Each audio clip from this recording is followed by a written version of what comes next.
Hey guys, Bituna here, and today we have our final lesson for our Healer 101 class series for Resto Shaman, okay? We are going to be back at it with Holy Paladin next time, so if you are interested in that, make sure you are like and subscribe to Big Tuna, but right now we will cover the offensive and utility powers of Restoration Shaman. If you haven't seen our previous video talking about the positioning of Resto Shaman in the arena, of course, it's in the upper right hand corner, but guys, the video is about to start. Hopefully you guys will learn and advance with your Resto Shaman journey, and I'll see you guys at the end of the video.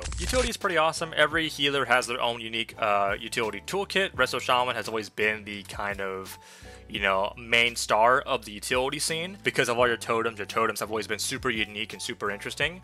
And we'll talk about Tremor Totem. Tremor Totem is one of those unique, interesting totems. What it will do is that it'll summon a totem at the feet of you, and it'll shake the ground for 13 seconds, removing fear, charm, sleep effects from party and raid members within 34 yards. Absolutely amazing. Any fear, it can be Howl of Terror, it can be fear cast from Warlock, it could be Demon Hunter fear, it can be a Priest fear. I don't think there's any charm effects currently in PvP that work in PvP. Sleep effects, the only sleep effects in the game are Dragon sleep effects and Warlock Succubus seduction pets. Other than that, Tremor Totem won't really work on anything else. But yeah, Tremor Totem is absolutely amazing. You can use it to get your DPS out of fears. Hey, this Shadow Priest is really good with his fears because he's fearing to peel for his other DPS, so he's just fearing both your DPS. Disruption, you can only cleanse one target, but if you have Tremor, boom, you place Tremor and you get them both clear, and they can't be feared for the next 13 seconds. It's pretty amazing. Of course, they got to be in range, so if they're pushing in on them, you got to make sure you move your totem closer to them. But yeah, Tremor Totem's absolutely amazing. You can also pre-Tremor incoming CC. Again, if you're new or if you're new to healing, you need Resto Shaman. Wouldn't recommend you do a lot of this stuff when I talk about pre-doing certain things. That takes a lot of timing and a bit more experience, but as you get a little bit better, it's something you'll pick up very quickly. But yeah, you can pre-Tremor a certain CC. If I'm in the open and this Warlock has a good angle on me, he's spam fearing me, I can pre-Tremor before his fear goes off. So once he fears me, it'll break instantly. I won't have to trinket. I won't have to do anything fancy. It's one of the great things about Resto Shaman. You have a lot of CC avoidability with your toolkit. So pre-tremoring those sleepwalks from the dragon. Hey, this guy is hovering over me. He's flapping towards me. He's casting out sleepwalk. I don't have an interrupt, or maybe he's taking his interrupt immunity talent. I can't do anything about it. I'm in the open. I can't align it. I will pre-tremor it. I'll gladly eat that sleepwalk, and then my Tremor Totem will break it. It's pretty awesome. Grounding Totem is also another great spell. This is probably one of the best spells in the entire game, not even just Resto Shaman, in the entire game. So, 24% cooldown, summons a totem at the feet of the caster, redirects all harmful spell cast within 34 yards on a nearby party or raid member to itself. Will not redirect area of effect spells last 3 seconds. This talent is just so good, man. It's amazing. So you can ground pretty much anything as long as it's spell. Grounding damage. This Elite Shaman is about to pop off with his Primordial Wave. Boom, I press grounding. All that damage will get sucked up into my grounding totem. This Druid is casting, he's got his Incarnation up. It's big damage. Boom, grounding. All the Star Surges, boop, into my grounding totem. Whoa, this Fire Mage is casting Combustion. He has a lot of damage. Boop. We get Grounding Totem out there, and it just soups it all in. It's super amazing. But you can't only just ground damage. That's obviously the number one use for Grounding Totem. You can also ground CC. This Warlock's casting Fear on me. That Druid's casting Cyclone on me. That Mage is casting Polymorph.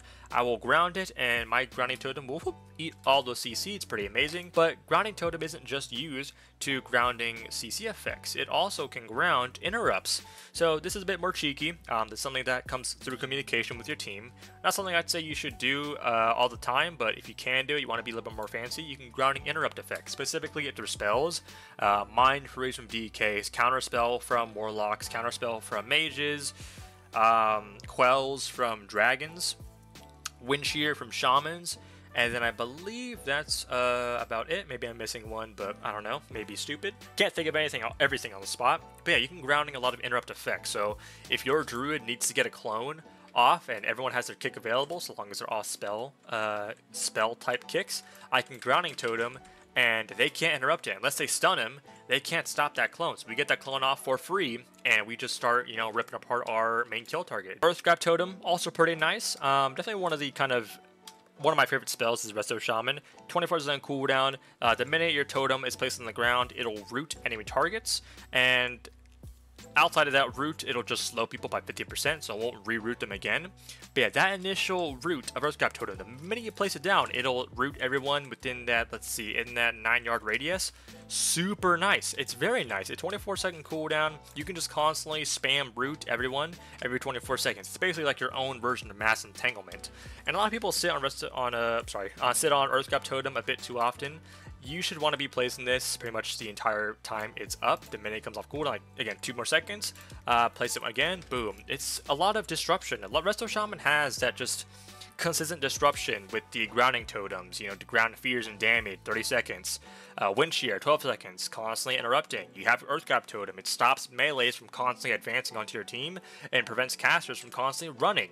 It may not seem like a long time because roots are instantly going to break, like after a second or so, but it's that second disruption that really does kind of annoy a lot of people. Static Field Totem, this is the highlight for me personally of Resto Shaman this entire...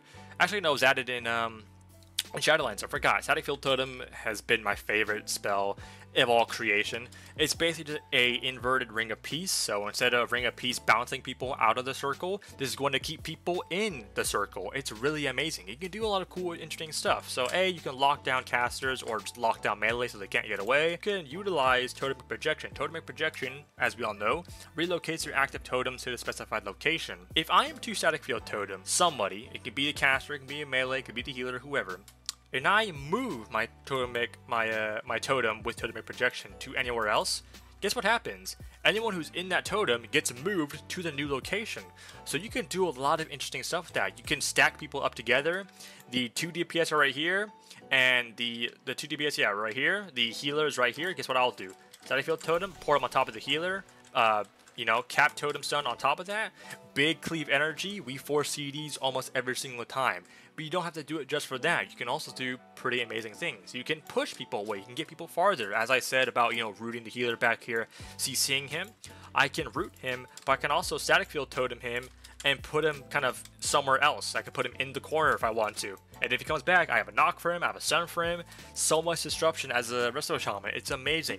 But you can also port people out of LOS. If the healer is kind of just chilling somewhere else, like chilling all the way back here, and the DPS are, you know, chilling over here, they're kind of hurting me a little bit, they're keeping interrupts on me, they're being pretty annoying. Guess what? I can, or someone can keep the healer back here, either with the stun or a root. And guess what? I will set Static Field Totem these guys, and I'll put him right here. So they're LOS from this guy. This guy's stuck back here, is running all across, but we're stopping him. And the DPS are stuck back here. I have my stun on top of that. They're stuck back here because of my Static Field Totem. They're stun on top of that. We kill them. The game is over. It's super amazing. But you could also, yeah, another effect with your totem. You can pull people out of certain raid type effects. Priest, Dome of Light for Disc Priests. What else do we have? Darkness for Demon Hunters. Let's see. Anti-Magic Zone from DKs. Earthenwall Totem from other Resto Shamans. You can pull people out of those ground effects. This guy's got an Earthenwall Totem right here. You know, I don't want that for... I don't want the support for his team. I want them to die. So what I'm going to do is I'm going to get my Static Field Totem and I'm going to rip him out of his Earthenwall Totem. And I'm going to stun him or stop him from relocating his Earthenwall Totem because I don't want that. I don't want him to heal his team. I don't want him to help his team. Your Static Field Totem has so many, you know, uses, has such versatility. It's absolutely amazing. You can also use it to peel. If, you know, you're being hit, you're being focused, your DPS are being focused, like, you know, your casters are being focused, whatnot. You can use your Static Field Totem to port the DPS that are on them away from them, buys them a little bit of time, gives them a little bit extra breathing room, top them up, and then keep playing the game. You know, stun them on top of that if you can, root them, stun them, knock them, do anything you can. Again, disrupt the enemy team. That's what Resto Shaman is fantastic at. Once you get the healing down, once you kind of get your cooldowns down, now you got to learn how to be disruptive. How can I be annoying? How can I be annoying with those constant roots, my constant interrupts, my CC avoidability to constantly just screw up everyone's CC chains with grounding and tremor? How can I be, you know, oppressive with my Static Field Totem? How can I punish people? That's what Resto Shaman does best. It can punish people. Learn how to do that. along with doing as much healing as you can, you will be a fantastic Resto Shaman. But guys, that concludes our Healer 101 class for Restoration Shaman. Next, we will talk about Holy Paladin. Holy Paladin is my favorite healer. Resto Shaman, my most comfortable healer, but Holy Paladin, I love the playstyle, I love the fantasy. It's absolutely amazing. So if you want to learn how to play Holy Paladin, you gotta make sure you are subscribed and liked to Big Tuna so you don't miss out on those videos. But guys, the video's over. It's summertime. Make sure you're drinking your water. Make sure you're drinking more than the average amount. It is very hot. Heat stroke can happen. Many other, heavy dehydration factors can come into play. Make sure you get those electrolytes in. If you're gonna work out, don't overexert yourself. But guys, it's over. Summertime's here. Make sure you guys are having a good time, and I'll see you guys in the next life. Peace.